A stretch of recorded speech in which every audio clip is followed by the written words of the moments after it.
ሰላም ሰላም ጤና ይስጥልን ውድ የጋት ሚዲያ ቤተሰቦች እንደያላችሁበት ሀገር የሰዓት አቆጣጠር እንደምን አላችሁ እንደምን ቆያችሁ። ዕለተ እሁድ መጋቢት 20 2018 በኢትዮጵያ ዘመን አቆጣጠር ማርች 29 2026 በጎርጎሳውያን የዘመን አቆጣጠር በቅደም ተከተል የጋት ዕለታዊ አጫጭር መረጃዎች ከዚህ እንደሚከተለው ወደ እናንተ ይደርሳሉ። ኢትዮጵያ ውስጥ ሆናችሁ ለምትከታተሉ መሽቷል። ምሽት 4 ሰዓት አካባቢ ነው ወደ እናንተ የፕሮግራም የሚደርሰው።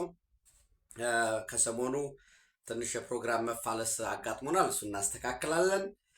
ከወዲሁ ግን ይቅርታ ጠይቃለሁ። ሌሎች ደግሞ ያላችሁበት ሀገር የሰዓት አቆጣጠር እንዴት አላችሁ? መልካም ጊዜ ይሁንላችሁ ማለት ፈልጋለሁኝ። አጭር መረጃዎች ወደ እናንተ አደርሳለሁ። እንግዲህ በጋት ውሎ ከወዳጆቼ የደረሰኝን መረጃ አድርጌ ከመቀሌ ከተማ ወደ 24 ኪሎ ሜትር ገደማ አካባቢ እንድርታ ወረዳው ማለት ነው። በዛ ርቀት ላይ የሚገኘው 27 ኪሎ ሜትር ከመቀሌ ከተማ ወጣ ብሎ እንድርታ ወረዳ ላይ የሚገኘው የደጀና ኬሚካል ፋብሪካ አንድ አካል የሆነው የደጀና ኬሚካል ኢንጂነሪንግ ፒኤልሲ በ447 ሚሊዮን 150 ሺህ ብር የመመስረቻ ካፒታል ነው የተቋቋመው። እንዳልኳችሁ የፒቪሲ ሪዝን ከቻይና በዋነኝነት ይመጣ የነበረውን ኬሚካል እና ሌሎች የኬሚካል ምርቶችን በማምረት ኢትዮጵያ አንደኛ ለኬሚካል ግዢ በተለይ እንዳልኳቸው የፒቪሲ ሪዝን እና ሌሎች ተያያዥ ለኬሚካል ግዢ የሚወጣውን የውጭ ምንዛሬ ለመቆጠብ ከዛ ባለፈ ደግሞ በዘርፉ በተመሳሳይ የውጭ ምንዛሬም ለማግኘት የኢትዮጵያን እድገትና ኢኮኖሚ በወሳኝነት የኢንዱስትሪ እድገት ለማቀላጠፍ በሚል የተመሰረተ ነው። በኤፈርት ውስጥ ማለት ነው። ልክ እንደ ጉና ትሬዲንግ፣ እንደ መሰቦ ሰመንት፣ እንደ ሱር ኮንስትራክሽን አንድ ተቋም ሆኖ በደጀና ኬሚካል ፋብሪካ ውስጥ ያለ 78,000 ቶን ጨው፣ 1,000 ቶን ኦፍ ሰልፈሪክ አሲድ፣ 200,000 ቶን ኦፍ ላይምስቶን ወይም ይሄ የሲሚንቶ ሆኖ የሚያገለግለው ይሄ ላይምስቶን እና 60,000 ቶን ኦፍ ሰሚኮክ ይህንን በመጠቀም በአገር በቀል ደረጃ የኬሚካል ኢንዱስትሪውን አሳድጎ ለሌሎች ኢንዱስትሪ ግብዓት ለመሆን በወሳኝነት ይሄ ፒቪሲ ቱቦዎችን የኤሌክትሪክ ኮንዲዩት ኤሌክትሪክ የሚተላለፍባቸው የመስኖ ቱቦዎች ለተለያዩ አገልግሎት ትልልቅ ቱቦዎችን ጨምሮ የውሃ ማስተላለፊያዎችን ለዛ በተመሳሳይ ለወረቀት እና ይሄ ፐልፕ ኤንድ ፔፐር የወረቀት እና የወረቀት ውጤቶች የሆነ የሶፍትን ጨምሮ ለዛ የሳሙናና ዲተረጀንት ለነዚህ የሚሆን እንዳልኳችሁ በከፍተኛ ደረጃ ለውጭ ምንዛሬ ይወጣ የነበረውን ገንዘብ ለመቀነስ በሚል በሁለተኛው የእድገትና ትራንስፎርሜሽን እቅድ በኢህአዴግ ዘመን ወደ ስራ እየገባ ነው። ከፍተኛ የሆነ ብድር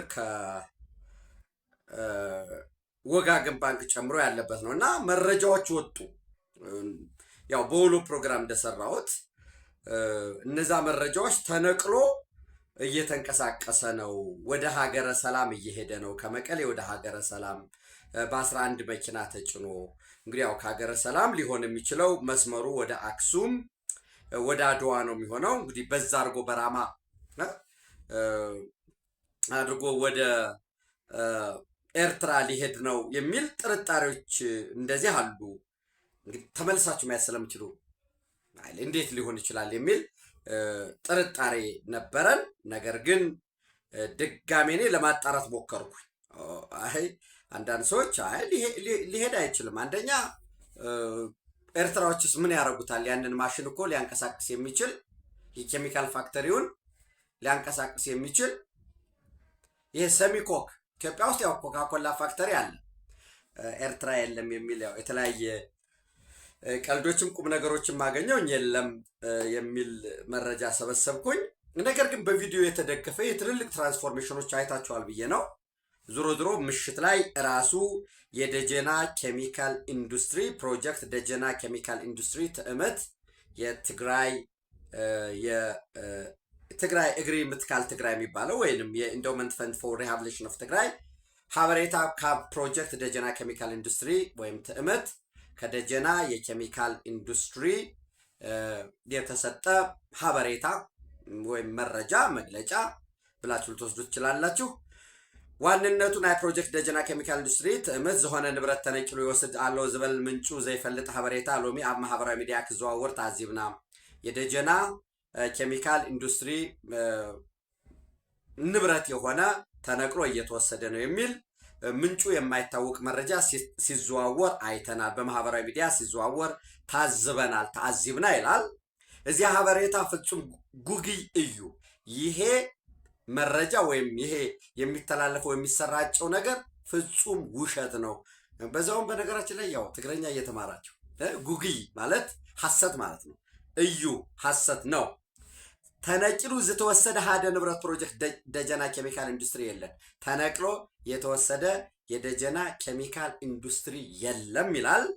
እቲ ይጓዝ አሎ ተባሂሎ እቲ ይጓዓዝ አሎ ተባሂሎ ኣብ ማህበራዊ ሚዲያ ዝተዘረጊኡ ዘሎ ትራንስፎርመር ዋንነቱ እየተጓጓዘ ነው ተብሎ በማህበራዊ ሚዲያ የሚታየው የሚሰራጨውን የሚተላለፈው የኢትዮጵያ መብራት ኃይል ንብረት የሆነ ትራንስፎርመር ሲሆን ባደራ መልኩ በዚህ በደጀና ኬሚካል ኢንዱስትሪ ተቀምጦ የነበረ ንብረት ነው ይላል። አሁን እዚህ ጋር ደግሞ የኢትዮጵያ መብራት ኃይል መጠየቅ አለበት። እነዚህ በ11 ከባድ ተሳቢ መኪኖች ተጭነው ከመቀሌ በ27 ኪሎ ሜትር ካለው ከእንድርታ ከዚህ ከፋብሪካው ቅጥር ግቢ ተጭነው ወደ ሀገረ ሰላም እየሄዱ ያሉት ትራንስፎርመሮች ይሄው ድርጅቱ አረጋግጧል። ወዴት እየሄዱ ነው? ወደ አድዋ ነው ወይ የሚሄዱት? ያው እንግዲህ ሀገረ ሰላም ደርሰዋል። ቀጥሎ አድዋ አክሱም አለ ወይንስ እነዚህ ነገሮች ወደ ውጭ ሊሄዱ ነው? ያውቃል ወይ የኢትዮጵያ መብራት ኃይል? ይሄ በደንብ ክትትል ሊደረግ ይገባል። ወዴት ነው እየሄደ ያለው የሚለውን እና እዚህቲ ባል ዋና ንብረቱን ስራ ድለዮ ካብቲ ፕሮጀክት ሊል ወስዱ እና የንብረቱ ባለቤት ለስራ ስለፈለገው ከፕሮጀክቱ ወስዷል። እቲ ሀቅ እዚ እዩ። ሀቁ ይሄው ነው። ከጻሪ ዘደል በርና ክፋት እዩ። ይሄ ፈጠራ ብሎ የሆነ የማይረባ የውሸት ፈጠራ ነው ብሎ የሰጠው መረጃ አለ። ስለዚህ የደጀና ኬሚካል ኢንዱስትሪ እንዳልኳችሁ በአገር ውስጥ በነገራችን ላይ በምስራቅ አፍሪካ ቀዳሚ ነው ይላል የደጀና ኬሚካል ኢንዱስትሪ። ጎግል ለማድረግ ሞክሬ ያለሁኝ ሶይን መረጃ እንወስዳለን። አሁን ደግሞ ጥያቄያችን በእነዚህ በከባድ መኪኖች ተጭኖ ሀገረ ሰላም የደረሰው ከባድ ትራንስፎርመር ወዴት እየሄደ ነው? የኢትዮጵያ መብራት ኃይል ደግሞ በዚህ ብሪፍ እንደሚያደርገን ተስፋ አድርጋለሁ። ሶጋት ሚዲያ መረጃ ያደርሳል። መረጃውን ደግሞ ከተለያዩ የመረጃ ምንጮች አጣርተን ይህንን ከየት መሰላችሁ ይህን መረጃ ያገኘሁት? ድምፅ ወያኔ አሁን ከደቂቃዎች በፊት ያወጣው መግለጫ ነው። እሱን ካልኳችሁ በኋላ በተመሳሳይ የደጀን ምህተ ኮሚቴ ወይንም ህዋት የጦርነት ኮሚቴ አቋቁማለች። እንግዲህ ዓለም ሌላ ዓለም ላይ ነው ያለው። ህዋት ደግሞ ኋላ ቀር ጦርነት ዓለም ላይ ነው ያለችው። በ6 ገጽ የተዘጋጀ በዞን ደረጃ የተቋቋመ የምህተ ወይም ምህተ በቃ ሌላ ነገር አይደለም፣ ሬዚስተንስ ማለት ነው። በአማርኛ በእንግሊዘኛው ሬዚስተንስ ነው ወይም የጦርነት ኮሚቴ በሉት ጀስት ምህተ እና በዞን ደረጃ እነማን ናቸው አባላቶቹ? የዞኑ አስተዳዳሪው ሰብሳቢ ይሆናል። ይቀጥልና እነዚህ አባላቶች ተብለው የተለዩት ተቀምጠዋል ማለት ነው። ከዛ በሁለተኛ ደረጃ በወረዳ ወይም በከተማ ደረጃ ይላል። በሶስተኛ በጣቢያ ወይም በቀበሌ ደረጃ ይልና ዝህልውና ደጀን ምህተ ኮሚቴ ብሎ አብትህቲ እነዚያ ደግሞ በዞን በወረዳና በጣቢያ ወይም በቀበሌ ያሉት ደግሞ 5 አደረጃጀት አላቸው። አንደኛ አብትህቲ ምልአል ደጀን ምህተ ኮሚቴ ወይንም ወደ ግንባር የሚዘምት አባላትን ወይም ዘማቹን የሚመለምል ወደ ስልጠና የሚያስገባ የሚከታተል ኦርዴል የዘማቹን መረጃ የሚይዝ ምናምን በቃ የሚመለምል አሁን ስራ ጀምሯል። ለምሳሌ ይሄ ኮሚቴ ዛሬ ሽረ እንዳስላሴ ላይ እየዞሩ ቤት ለቤት ከ18 ዓመት በላይ የሆነ ወጣቶችን ሴት የለ ወንድ የለ በሙሉ እየመዘገቡ ነው ያሉ። እያንኳኩ ማለት ነው። መረጃ ይዘው ይሄ ልጅ አለህ ይሄ ልጅ አለሽ በሚል ከእያንዳንዱ ቤት አንዳንድ ሰው በተለይ ከዚህ በፊት ያልዘመተ ከሆነ ግዴታ ነው በሚል ማስፈራሪያም የተጨመረበት ማለት ነው። ስለዚህ አብትህቲ ምልዓል ደጀን መህተ ኮሚቴ ወደ ጦር ግንባር የሚሄዱ ወይም ሰራዊት መመልመልን ነው ዋናው ዓላማው ወይም ተልእኮው። በዚህ ውስጥ እነማን ሰብሳቢ ነው፣ ማን በአባልነት ይሳተፋል፣ እነማን ጸሐፊ ሆነው ያገለግላሉ የሚል ያ ደጀን መህተ ኮሚቴ ዶክመንቱን እንትን እያልኩ ነው። ሁለተኛ ማህበር ኢኮኖሚ ደጀን የገንዘብ የሚሰበስብ ዓላማው ገንዘብ መሰብሰብ የሆነ ሁለተኛው ነው። እዛው በዞንም ይሁን በወረዳም ይሁን በከተማ ደረጃ የሚቋቋመው ማለት ነው። በሶስተኛ የፖለቲካ ስራ የማንቃት ስራ የሚሰራ የአብ ውድብ ምስላፍን ከድርጅቱ ጎን ተሰልፎ ድርጅቱ ወይም ከህወሓት ጎን ተሰልፎ ድርጅቱ የሚሰጠውን የፖለቲካ ስራ የሚሰራ የካድሬ ስራ የሚሰራ የክፍለ ህዝብነት ስራ የሚሰራ ማለት ነው። ለምሳሌ በብርኪ ወረዳ ወይም በወረዳ ደረጃ ወይም በከተማ ደረጃ ዘህልውና ናይ ደጀን መህተ ኮሚቴ ዋና አስተዳዳሪ የወረዳው ወይም ከንቲባው፣ መተባበሪ ደጀን መህተ ኮሚቴ ፕሮፓጋንዳ ኃላፊ፣ ውድብ የድርጅት ኃላፊ ዘፈር ቁጠባ ወይም የኢኮኖሚ ዘርፍ ኃላፊ፣ ከዛ መንግስታዊ ኃላፊ ወይም ዘፈር መንግስታዊ አገልግሎት፣ ዘፈር የሰላምና ጸጥታ ኃላፊ እነዚህ በሙሉ አባል ናቸው ይልና ኣብ ሓደ ዘፈር ዝህልው አባላት አብትህቲ ምልዓል ደጀን መህተ ኮሚቴ ወደ ጦር ግንባር የሚልከው የከተማ ፕሮፓጋንዳ ኣብ ዘለውን ወረዳታት አባል፣ ምሁራን ክትትል ኃላፊ ኣብ ዘለውን ከተማታት አባል፣ አፈጉባኤን ምክትል አፈጉባኤን አባላት ይላል። አብትህቲ ውድበን ምስላፍ ደጀን ኮሚቴ ሀፋሽ ውድብታት ኃላፊ ወይም ሀፋሽ ማለት የኮሚኒኬሽን ወይም የማስታወቂያ ቢሮ አባላት አባል ይሆናሉ። የወጣቶች ሊግ ምንአሰይ የወጣቶች ሊግ ደቂ አንስትዮ የሴቶች ሊግ ኃላፊነት ጉዳይ የሴቶች ጉዳይ ኃላፊት ጉዳይ ደቂ አንስትዮ። ከዛ እንደገና አብትህቲ ማህበራዊ ኢኮኖሚ ደጀን መህተ ኮሚቴ በአራተኛ ደግሞ አብትህቲ ሎጂስቲክስ ደጀን መህተ ኮሚቴ የሎጂስቲክስ የደረቅ ኮረንሾ የሚባለውን ቆሎ፣ በሶ ወዘተረፈ የሚያዘጋጅ ማለት ነው። ምክትል መንግስታዊ አገልግሎት ፋይናንስ ኃላፊ፣ ምክትል መጓዓዝያን ኃላፊ፣ የትራንስፖርት ኃላፊ እነዚህ ይሆናሉ ይላል። አብትህቲ ጸጥታ ደጀን ደግሞ ጸጥታን በተመለከተ በዛ በወረዳው ወይ ክትትል የሚያደርግ አጀነስት ነው፣ መረጃ ለዚህ ሰጥቷል ወዘተረፈ የሚለውን የሚሰራ ዲቴል ደግሞ ኃላፊነት ተቀምጧል። ኃላፊ የሚሊሻ ኃላፊ አባል ይሆናል። የፖሊስ አዛዥ አባል ይሆናል። የፍትህ ኃላፊ አባል ይሆናል። ስለዚህ እነሱ ከሊ ወንጀለኛ ነው ካሉ ወይ ሚሊሻ ወይ ፖሊሲ ወይም በፍትህ ውስጥ ደግሞ ያለው ዝርዝር ስለምታውቁት ማለት ነው። ይህንን አድርገው ለጦርነት እየተዘጋጁ ነው። እያንዳንዱ ኃላፊነት የተቀመጠበት ሁኔታ አለ። እንዳልኳችሁ የአህያ ባል ከጅብ አያስጥልም ይላሉ አባቶች። ሻዕቢያ እንኳንስ ለህወሓት ሊጠቅም ለራሱም የሚሆንበት ቁመና አይደለም ያለው። ለህወሓት ሰዎች በታሪክ ፊትም እንዲመዘገብልኝ እንፈልገው የቀረበላችሁን የሰላም አማራጭ ተጠቅማችሁ በተለይ የአውሮፓ ህብረት፣ የእንግሊዝ ኤምባሲ፣ የፈረንሳይ ኤምባሲ፣ የስዊድን ኤምባሲ ነገም እንዲጮሁላቸው አሁን ኬስ ከተጮኸ ማለት ነው እነሱ ያቀረቡትን ድል ይዞ በቀጣይ 2-3 ቀናት ወደ አዲስ አበባ በመምጣት በአዲስ መልክ ወደ ስራ መግባት የተያዘ የዲዲአር በጀቶችም መልሶ መሰረተ ልማት ለማቅረብም የሌሎች ጉዳይ እዚህ ከፋይናንስ ጉዳይ ከህወሓት ህልውና ጋር ተያይዞ የኮንቴስትድ ኤሪያ በሚለው ላይም በዛ የተያዘ ያቀረቡት አለ። ጥያቄው ካለ ጥያቄ እነሳ፣ ነገር ግን ወደ ክልሉ እንደገና በህገ መንግስቱ መሰረት አስተዳድሮ ይምጣና ወዘተረፈ እነዚያ ሁሉ እንዲሆን ከጠበንጃ ፈሙዝ መራቅ አስፈላጊ ነው። ዲዲአሩ ቢተገበር ነው የሚሻለው።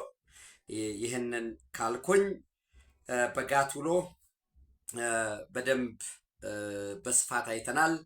የሶማሊያ መንግስት ወይም ሐሰን ሼክ መሐመድ ፕሬዚደንት ሐሰን ሼክ መሐመድ የሳውዝ ዌስት ስቴት አብዲ አዚዝ ላፍታ ግሪን ፕሬዚዳንቱ ነው መመረጣቸውን ተከትሎ በዩኒቨርሳል ሰፈሪ ሲስተም ወይም ዋን ማን ዋን ቮት ሲስተም ዋን ፐርሰን ዋን ቮት ኢሌክሽን መሆኑ ቀርቶ የጎሳ ተወካዮቻቸውን መረጡ። እነሱ ከመጡ በኋላ እንደገና ባይዶዋ ላይ የፕሬዚደንት ምርጫ አደረጉ። በምርጫው 66 ድምፅ በመያዝ አብዲ አዚዝ ሐሰን መሐመድ ላፍታ ግሪን ተመረጡ።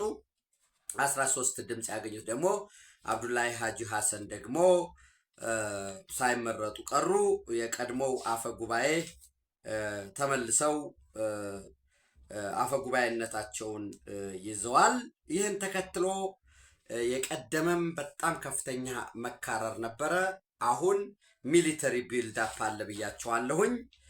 ለምሳሌ ከሞቃዲሾ በ64 ኪሎ ከሞቃዲሾ በ183 ኪሎ ሜትር ከባይዶዋ በ64 ኪሎ ሜትር ርቀት ላይ ቡርሃካቦ በምትባል ቦታ ላይ እጅግ ከፍተኛ የሆነ ብረት ለበስ ተሽከርካሪዎች፣ ታንኮች፣ መድፎች እና የቅኝት ሪኮነሰንስ ስራ የሚሰሩ በሄሊኮፕተር የተደገፈ ወደዚህ ወታደር አጠራቅመው ነበር። እንዳልኳችሁ ቡርሃካቦ 64 ኪሎ ሜትር ከባይዶዋ ነው የምትርቀው። አሁን ምሽት ደግሞ ወደ ዳዩን ዩናይ አይ ዶንት ኖ ፕሮናንሴሽኑ በደንብ አድርጌው እንደሆነ አላውቅም።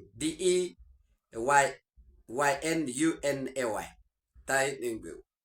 በሶማሌኛ እንዴት እንደሚነበብ አላውቅም።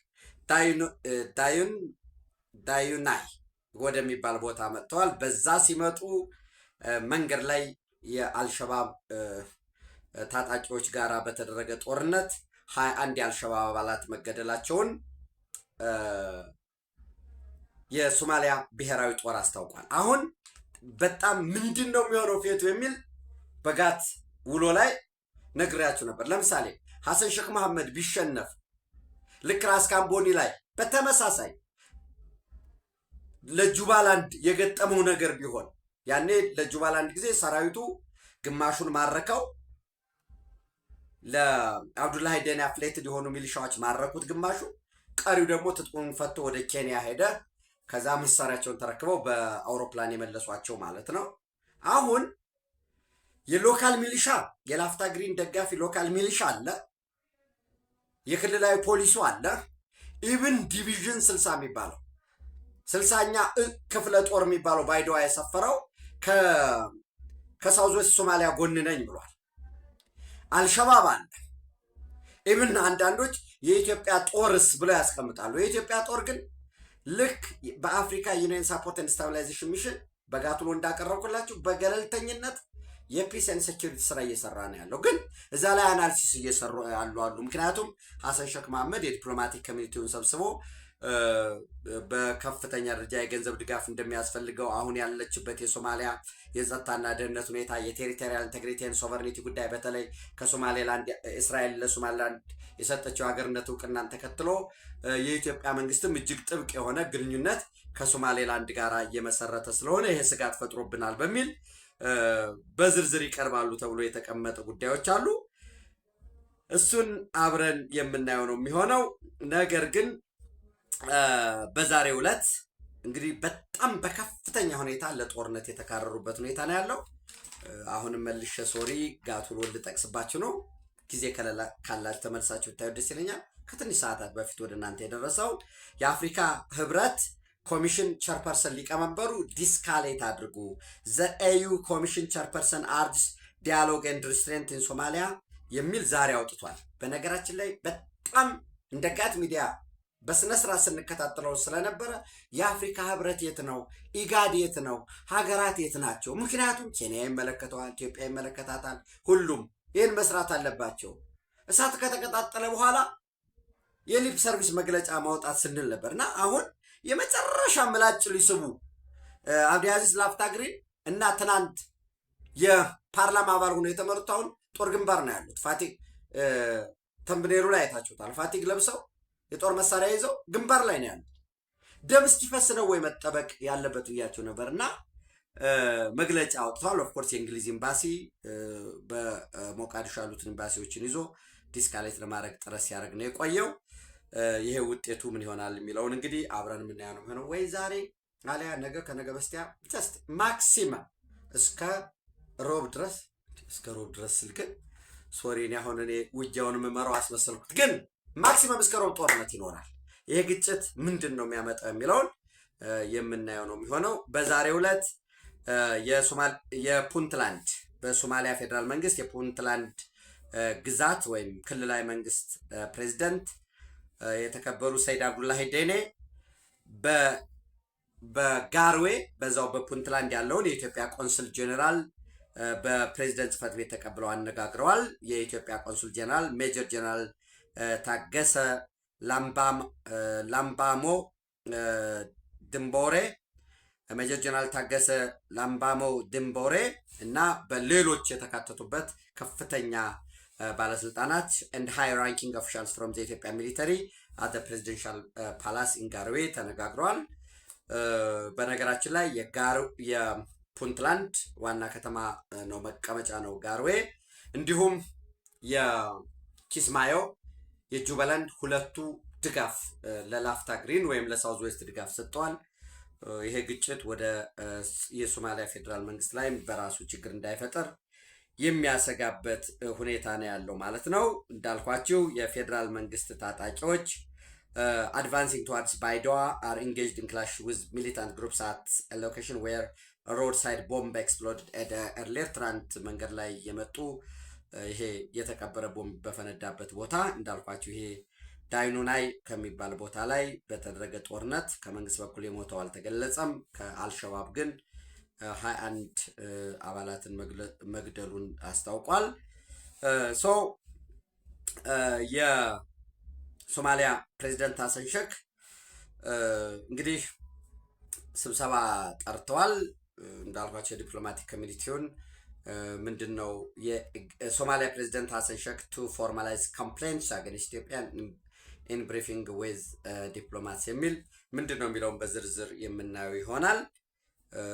በኢትዮጵያ በኩል በዚህ በሳውዝ ዌስት ሶማሊያ በኩል በተዋሳይ ባሉበት በነገራችን ላይ ዝግጅት ሲባል በርበሬ ምንድነው ሰርገኛ መጣ በርበሬ ቀንጥሱ ብቻ አይደለም መሆን ያለበት። ዝግጅት ጦርነት የሚነሳ ከሆነ ተፈናቃዮች የሚመጡ ከሆነ እንዴት ነው የምንቀበላቸው? በዛው ከተፈናቃዩ ጋር የአልሸባብ ሌላ ዓላማ ያለው አካልስ ሊመጣ አይችልም ወይ?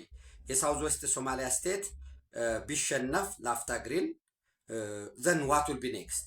ግጭቱ ይኖራል ወይ ወይንስ አሁንም የባህርና ትራንስፖርት የማሪን ኤንድ ፖርት ሚኒስተሩን ለግብጽ በጣም ከፍተኛ አፍሌትድ ያለው ለቱርክ አፍሌትድ ያለው እሱ ይመጣል ወይ? እሱ የሚመጣ ከሆነ ባይዶዋ ላይ የኢትዮጵያ መከላከያ ሰራዊት ሴክተር 3 የሚባል አለው። አይ እሱ ተነስቶ የግብጽ ይምጣ ሊባል የሚችልበት አለ ወይ? ልክ የኬንያ መንግስት በጁባላንድ ጉዳይ አልደራደርም ብሎ በቀጥታ ጣልቃ እንደገባው እኛም የሳውዝ ዌስት ሶማሊያ ከኢትዮጵያ ጋር እጅግ በጣም ጠንካራ ያለው ስታቢሊቲ ያለበት ዋጋ ደም አፍስሰን አጥንት ከስክሰን ሰላም ያደረግነው ቀጠና ነው። እሱን ውስጥ ጥለን እንወጣለን ወይ? ፕሬዘንት ኢሚነንት ዳንጀር ለሆነው ለግብጽ ሰራዊት በር እንከፍታለን ወይ የሚለውን በደንብ ማየት ያስፈልጋል። የመካከለኛው ምስራቅ ጉዳይ ያው እንደቀጠለ ነው። እጅግ ድብደባው አሁን ከሚሊተሪ ኢንፍራስትራክቸር ወጥቶ ወደ ሲቪል ኢንፍራስትራክቸር የሄደበት ሁኔታ አለ። የአልሙኒየም ፋክተሪዎች እነዚህ በሙሉ ችግር እየደረሰባቸው ነው ያለው። ምናልባት እሱን ካልኳችሁ በኋላ በሰሜን ወሎ ዞን መቄት ወረዳ ወቄጣ የምትባል ስፍራ ላይ በተመሳሳይ መቄትን ለመቆጣጠር እና ከመቄትም ወደዚህ ወደ ንፋስ መውጫ ወደ ላይ ጋይንት ለመምጣት ከደቡብ ጎንደርም ከላሊበላ ሳይድ ከሰቆጣ ሳይድ የመጣ ኃይል ተሰባስቦ መቄትን የወረዳዋን መቀመጫ ለመያዝ ሙከራ አድርጎ ነበረ። በዛ ከፍተኛ የሆነ ወንድሞቻችን ናቸው በየትኛውም ሳይድ ያለው በተለላኪነት ለሻቢያ ጉዳይ አስፈጻሚ ሆነው ለሻቢያ ስትራቴጂክ ዴብዝ ብለው ነው እያለቁ ያሉት። ዞሮ ጌታቸው ሙላው ንጉሴ የክፍለ ጦር እንግዲህ የክፍለ ጦር ሎጂስቲክስ አዛዥ ተመታ ማለት ከዛ በፊት ያለውን እናንተ ነው ማየት ያለባችሁ። ወንድም ነው ምስኪ አድማሴ የራስ አንቺም ክፍለ ጦር ሎጂስቲክስ አዛዥ። የአይሻ ሰኢድ እንግዲህ አይሻ ኢማጂኔሽን ነች። ወለጋ ላይ ዳግም አማራ አልሆንም ማለች የተባለ ነው። ከየት ነው የተወሰደው? ከሩዋንዳ ላይ ሌፍት ቱቴል ከሚል ሌፍት ቱቴል ብላ ጻፈች። ከዛ በዩኤን ሂሪንግ ላይ ድጋሜ ቱትሲ አልሆንም ብሎ ነበር የሚለውን አንድ ዝም ብሎ እንዲህ አለች ብሎ አንዱ ጻፈ። ያንን ተይዞ አንሻ ሰይድ የሚባል ጀስት ፍጹም ፈጠራ እና የአይሻ ሰይድ ክፍለ ጦር ዘመቻ ኃላፊ ሁሴን የሚባል እነሱ እርምጃ የተወሰደባቸው ናቸው። ሌሎች እጅግ በጣም ከፍተኛ ጉዳት ደርሷል። እንዳልኳቸው በተለላጭነት ወደ እርስ በርስ ጦርነት ተገብቶ ህዝባችን ሰርቶ እንዳይበላ ስለ ልማቱ እንዳያስብ ያሉትን ኢኮኖሚውን ለማሳደግ ልማቱን ላይ በደንብ እንዳይሰራ የሻዕቢያን ተልዕኮ ወስደው እየተንቀሳቀሱ ያሉ ኃይሎች አሉ። ይህንን በፖለቲካውም በሚሊተሪውም ጥረት መደረግ አለበት። ሌሎች ተጨማሪ መረጃዎችን በጋት ውሎ በጋት ዕለታዊ ነገ ወደ እናንተ ማድረስ ይሆናል። ኢትዮጵያ በክብር ለዘላለም ትኖር። ታንኪዩ